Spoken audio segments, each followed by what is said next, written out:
Welcome to Moments with Marianne. This is your host, Marianne Pastana. And we're here today with special guest, Victoria Christopher Murray, who's here to share with us her new novel, Harlem Rhapsody. Do you know the powerful story of the woman who helped shape the Harlem Renaissance?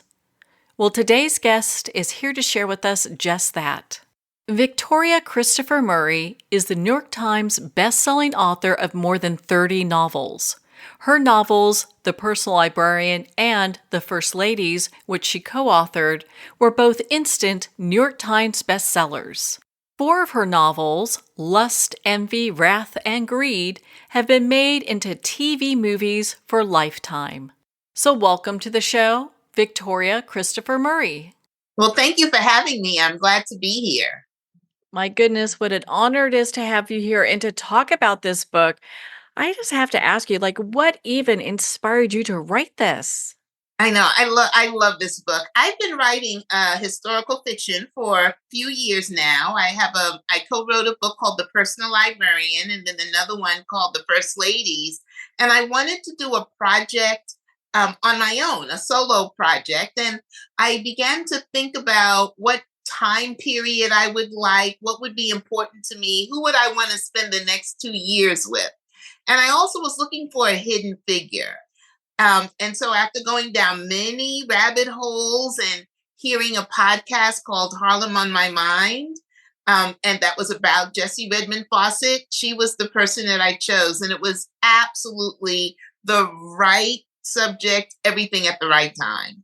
So, when you were doing your research on Jessie, what was it that inspired you that this is the person I'm writing about?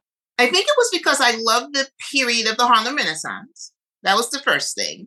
And the second thing was she wrote the very first novel about Black characters in the middle class.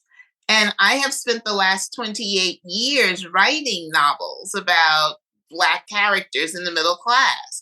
And I stood on this woman's shoulders and never knew her name.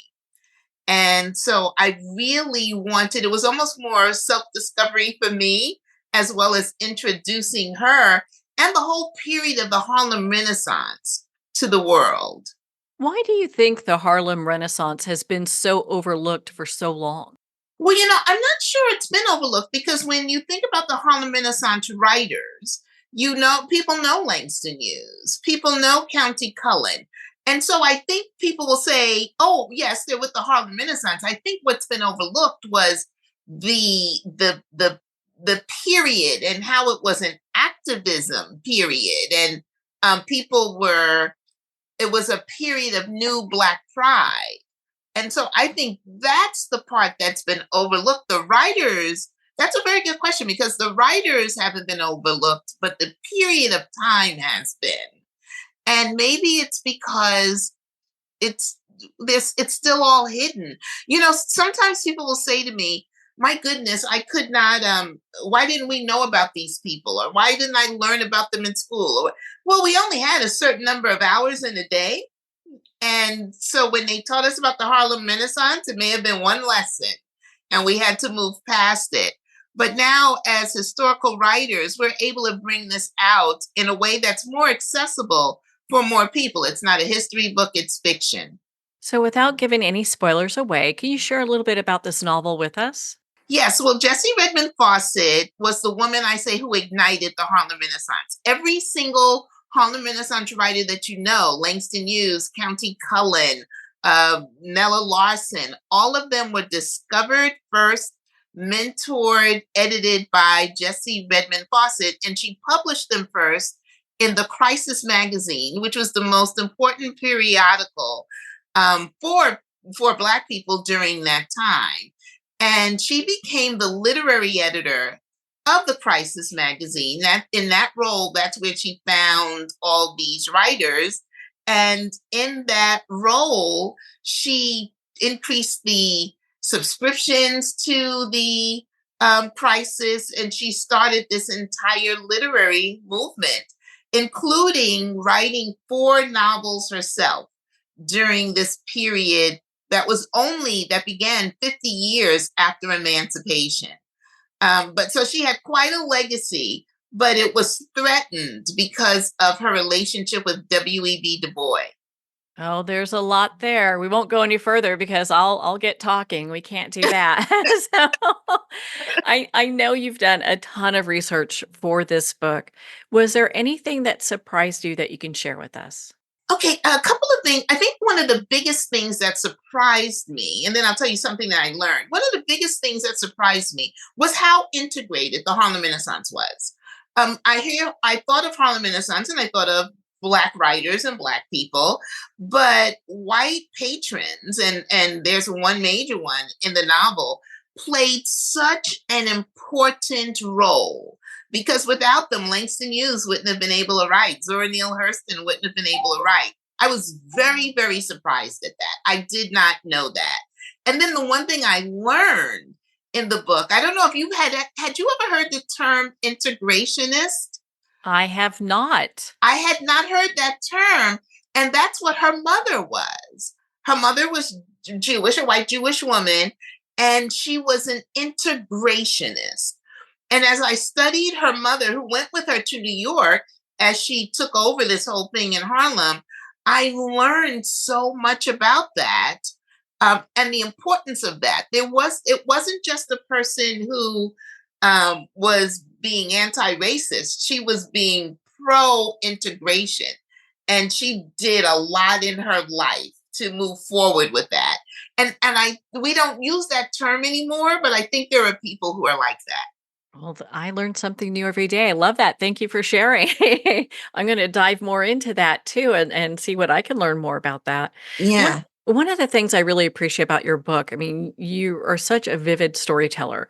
And the way that you have portrayed 1920s Harlem is just profound. When the research that you were doing for that, was that a difficult for you to write, to bring that life back into 1920s Harlem? It's really interesting because people say that all the time. They say that when they read Harlem Rhapsody, they feel like they're in 1920s Harlem with the music and I don't know that I did anything specifically for that. I think that might just be part of the gift. But one of the things I did do was I spent about 5 weeks in Harlem. I'm from New York, but never lived in Harlem. And of course, it's 100 years later, but I always felt like I could channel the people. So as I was walking through the streets, it has the same kind of energy. There were so many buildings that were still there in Harlem as I was there. So the church she attended, the YMCA, the library of the Harlem Renaissance, still there. So I was able to bring it to life because I lived part of it. I lived in that air and I felt a little bit of its heartbeat. And so that's one of the things I love the best. People say that all the time after reading Harlem Rhapsody, they feel like they were right there. I don't know what I did specifically, but I think it was more channeling. And I think it was very important for me to go live in Harlem for a little while. Well, you definitely did embody that within your book, and it is quite astounding just to read that and feel being in that era, which I think for a lot of people is quite an education too. Yes. Yeah. And that's another thing I love about writing historical fiction. I learned so much as I'm doing the research. I spent, as I said, all that time in Harlem, but most of it was at the Schomburg Research Institute, which was the library at the time of the Harlem Renaissance. So as I'm learning and putting it down on the page, I'm so excited of what people are going to learn, but while enjoying a great story. Well, that is the truth for sure.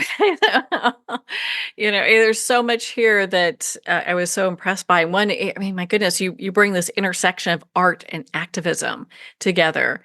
Was that difficult to write? That was another surprise for me. I did not realize how much art and activism came together. That was on purpose. That was W.E.B. Du Bois with the NAACP. That was everybody who felt like art should be propaganda to change people's minds about the way Black people should be treated in this country. And so that was so interesting to me, down to the first plays that were performed with integrated cast members and topics of the books and what they should do, down to the Civic Club, one of the best places for Black and white readers and writers and patrons to gather together. I was very surprised that was probably the 60s before the 60s of the fight for civil rights, and they used art to do it. Wow, that's just so impressive. What do you hope readers and our listeners take away from Harlem Rhapsody? I hope when they finish the book, they just say, wow. I don't write to educate. I'm really happy that there is education happening. So I want people to say, wow, look at this woman. Why didn't I know her? She started an entire literary movement, and I want people to know the name Jessie Redmond Fawcett. When I wrote this novel and I was saying to people who I was writing about, they looked at me and said, well, I know the Harlem Renaissance, I know W.E.B. Du Bois, I know Langston Hughes, but I've never heard of this woman before. I want to change that. And I do want to show people, like when you talk about art and activism, one of the things that the parallels with this novel with today's time is that we did it together. There are as many Black characters fighting for this in this book as there are white characters. And I just want people to take that away and to know that we can do this together. We have to do it together. I couldn't agree with you more. I mean, the fight for justice doesn't have color. It doesn't. And it's not going to happen unless it's together. My goodness, Victoria. I mean, your book is just so astounding. I just loved it. Where can our readers and listeners connect with you and learn more about your work? Well, my name, Victoria Christopher Murray, is my name across every platform. So I'm mostly on Instagram and then Facebook. And that's my website as well, where people can find out where I'm touring and what I'm doing.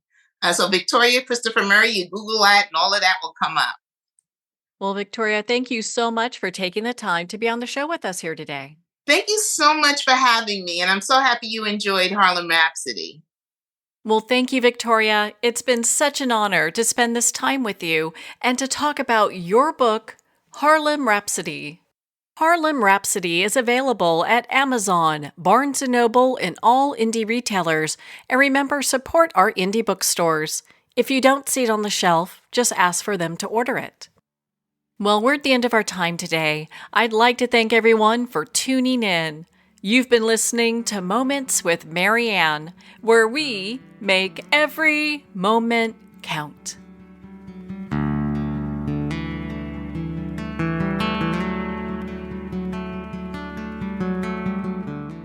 In a single moment, your life can change. Moments with Mary Ann is a transformative hour that covers an endless array of topics with the best of the best. Her guests are leaders in their fields, ranging from inspirational authors, top industry leaders, and business and spiritual entrepreneurs. Each guest is gifted and a true visionary, a recognized leader in her own work, and while teaching others to develop, refocus, and grow, Mary Ann will bring the best guest and sometimes a special surprise. Don't miss this. You never know just which moment will change your life forever.